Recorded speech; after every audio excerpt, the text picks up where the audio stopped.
everyone. My name is Hamish Sandeman, and I work for the Government of Newfoundland and Labrador, the Geological Survey of Newfoundland and Labrador. And today I'm going to be talking about the geotectonic architecture, structural setting, and timing of gold mineralization in the central Newfoundland Appalachians.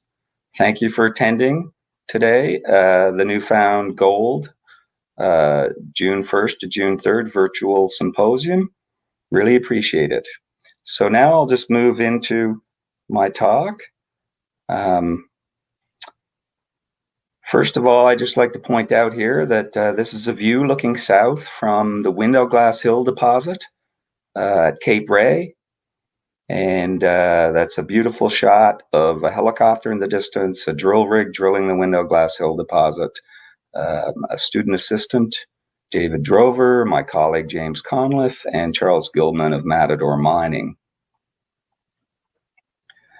So today I'm going to discuss a summary and overview of the lithotectonic elements of the Newfoundland Appalachians, the bounding structures of the different terrains, the geophysical features of mainly the central region and the terrain elements therein.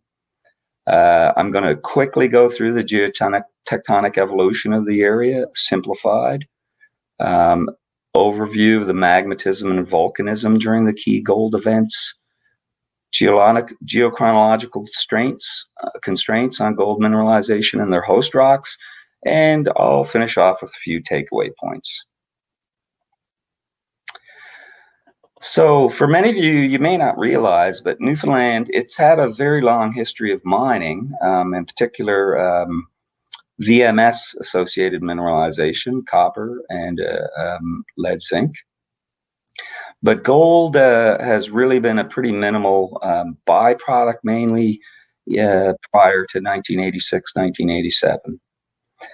Before 87, there were really very few recognized gold deposits or showings, whatever you'd like to call them, on the island, with about 10 poorly documented occurrences.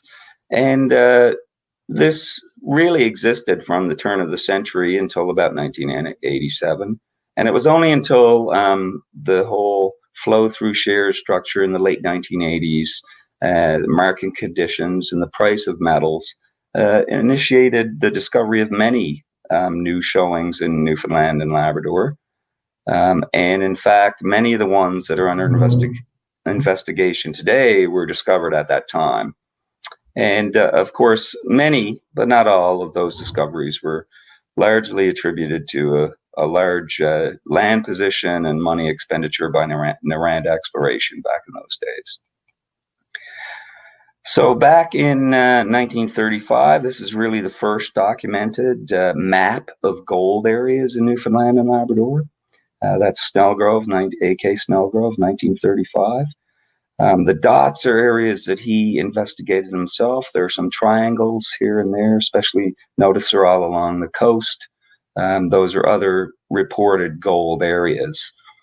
So in total, there's about 10, give or take a few others, with little known about them.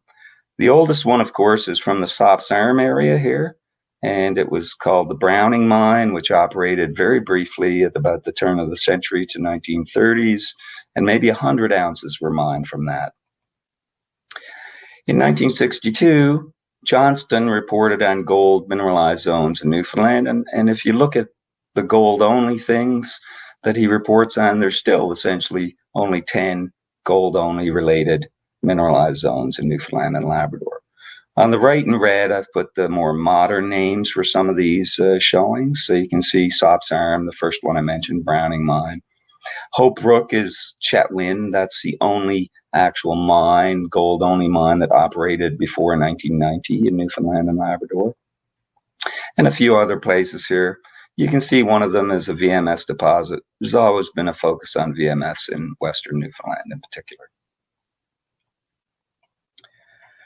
In 1988, of course, after the 86, 87 sort of work done by BHP Billiton, in particular on the south coast at the Sank Surf, Hope Brook, Chetwynd deposits, John Tuack and others put out a report, and this was work from a few years, that documented many more new gold occurrences in Newfoundland.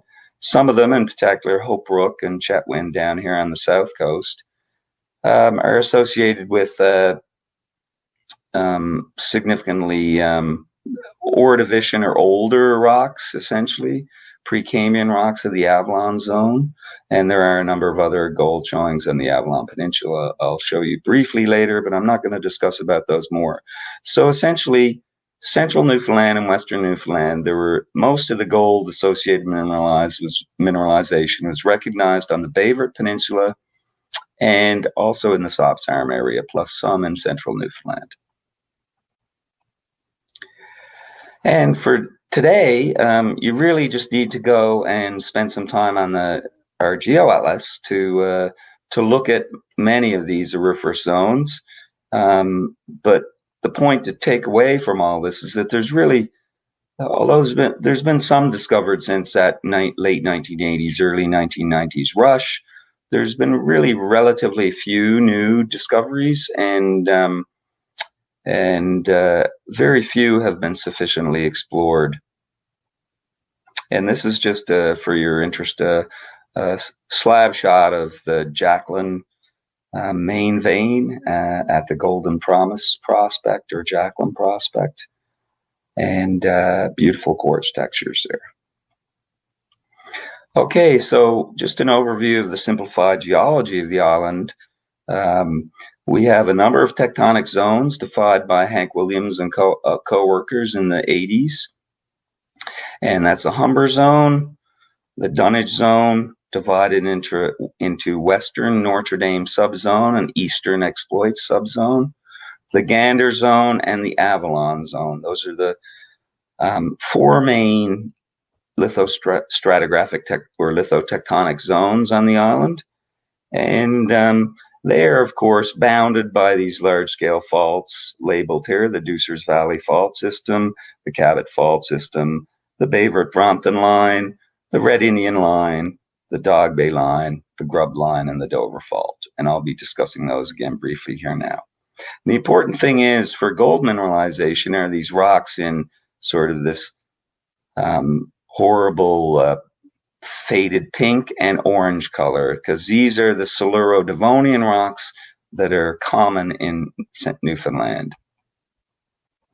Now I'm going to zoom in here now on this area here in red, which is a geophysical image of that area with the same faults plus a few other more added. And this is really where I've been focusing my own investigations. So here you can see the geophysical compiled image, thank you Jerry Kilfoyle, of our survey, which shows in the upper left-hand corner the Deucers Valley Fault System, the Cabot Fault System, the Laurentian Margin, which equates with the Humber Zone, the Dashwoods Ribbon, or the Notre Dame subzone, bounded to the south by this red line here. And then in the east, we have the Dover Fault System with red line here. And all of these fault zones indicated in between are the same as the ones I've shown: the Gander River Complex, the Dog Bay Line. I've also added the Reach Fault here, which I think is a very important structure. The Noel Pauls Line, or Valentine Lake Shear Zone, which may be the southeastward continuation of the Dog Bay Line. And the Exploit subzone here, which is cut linearly by the Northern Arm Fault, which we know its latest movement is dextral, and the same for the Reach Fault here. On this diagram, I've also shown some of the main convergence directions between these different terrains or large chunks of pre-existing material, including the S here, which is a Selenic convergence direction. That refers to late Silurian convergence, and the Acadian convergence direction here in A, and which is Devonian to mid-Devonian, and then finally the Neo-Acadian convergence direction, which is about 385 to 350, maybe, poorly defined. So there are some of the major structures, and they're all labeled. In terms of what we're looking at here, I've put this up. This is from Van Staal et al. 2014. It emphasizes in the red block here all of the Siluro-Devonian deformation events, the thrust directions inferred from those events. And the point I make over here is that in the earliest Silurian, all are southeast directed thrust faults. These are important things to take into account in your areas. And in the Akkadian event or the Devonian event, these are mainly northwest directed thrusts. Okay, this is a lot of words summarized, and I don't want to spend too much time on the stuff in black. What I really want to emphasize is the stuff in red, which is the closure of the exploits back arc basin during the Selenic or the Silurian event from 443 to 423, the closure of the Akkadian Seaway, and then the closure of the Rheic Ocean. And the key points here is that there are promontories and reentrants along the margin, and that all involve transcurrent deformation. This is again from Van Staal and Barr 2012. I've circled these area here. These just show the thrust directions, and these are early events back in the Ordovician and the Cambrian. They don't play much of a role in the Silurian and Devonian orogenic gold events. And this emphasizes, again, these thrust structures in an early event that is not of importance to the gold mineralization in Newfoundland and Labrador. The key events are in the early Silurian here, we call the Selenic and the Akkadian event. So we have southeast directed thrusting at this time, and we have northwest directed thrusting at this time. These are key events in the evolution of the Newfoundland Appalachians. And finally, this is an event which may or may not be important, but it is later at 390 to 350 Carboniferous deformation associated with docking of maguma. The intrusive rocks may play an important role in the gold story in Newfoundland and Labrador. And this map here from Van Staal, 2009, I believe, shows the plutonic rocks in various colors across the Newfoundland Appalachians and other parts of the Canadian Appalachians. And basically what it shows is that the plutons range from oldest to the northwest to youngest in the southeast. And they range from late Silurian through to mid-Devonian. And this implies, and they also occur sporadically, episodically through that whole event. So this implies that magmatism occurs essentially at the same time as orogenesis, deformation, and perhaps the formation of gold deposits. So how do we constrain the age of gold deposits? Well, it may be suggested by correlation with other gold mineralizing events, or by the host rocks and the mineralizing events within those host rocks. It may also be indicated through fossils or geochronology of the host stratigraphy. So that would provide us with a maximum age on the mineralization. We can also, much less easily done, however, directly date the age of mineralization.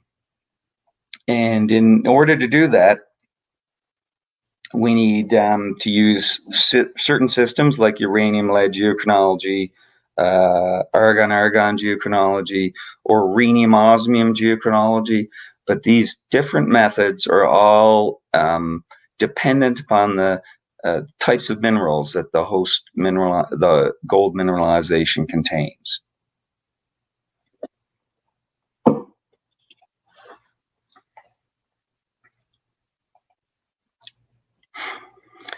This slide essentially summarizes all known geochronological information, both on intrusive rocks, extrusive rocks, as well as paleontological information on whatever rocks we have in central Newfoundland mainly.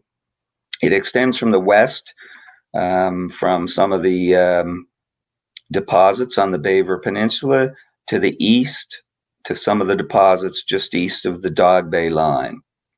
And this is a summary of all previous information. You can see the key here, the different styles of or methods which were used to determine the age of the mineralization. And these describe the rock types. There's a lot of information here, but what you can see is that down here, the black shales that many of you may be seeing in your exploration packages are roughly all the same age across the entirety of central Newfoundland, ranging from about 455 MA to about 445 MA.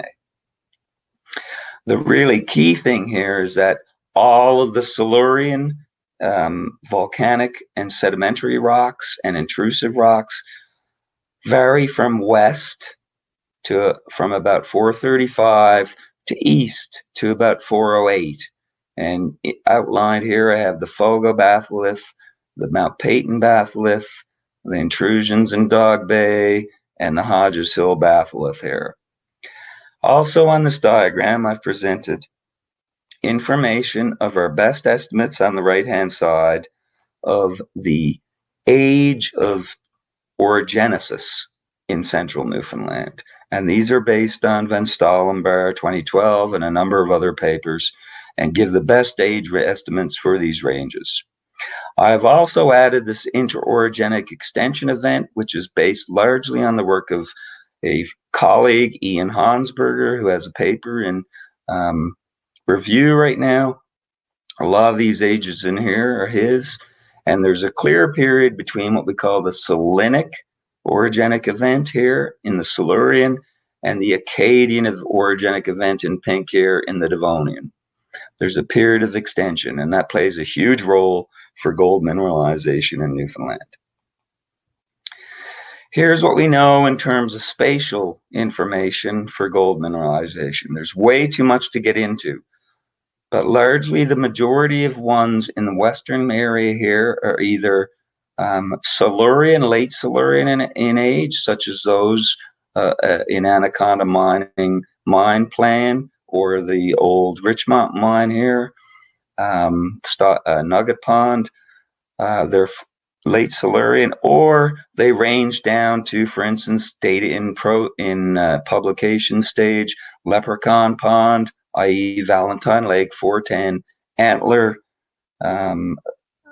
just a long strike from there, about 410. And there's a number of ages here, about 46, 410 MA. This seems to be a very important age in the Newfoundland Appalachians for gold mineralization. And even younger than that as well, as you can see up here in the Sops Arm area, everything ranging from about 415 down to 380 MA. Okay, and here's a graphical summary of the same information, emphasizing the same orogenic events. This is in a slightly older slide. There's a period of extension in here.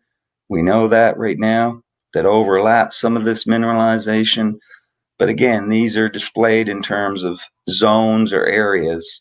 But you can also see from this slide that there's something significant happening at about 380 in both the Humber zone, the Notre Dame subzone, and the Exploit subzone. And you also see a wide range of mineralization occurring in the late Silurian to early Devonian in central Newfoundland here, including Stoggertite, Valentine Lake, Pine Cove, the granitophile mineralization at the slip showing. There's many more there that I don't have time to discuss. So just to finish off some major key points, most of the mineralization, gold that is, or precious metal, is late Silurian to early Devonian.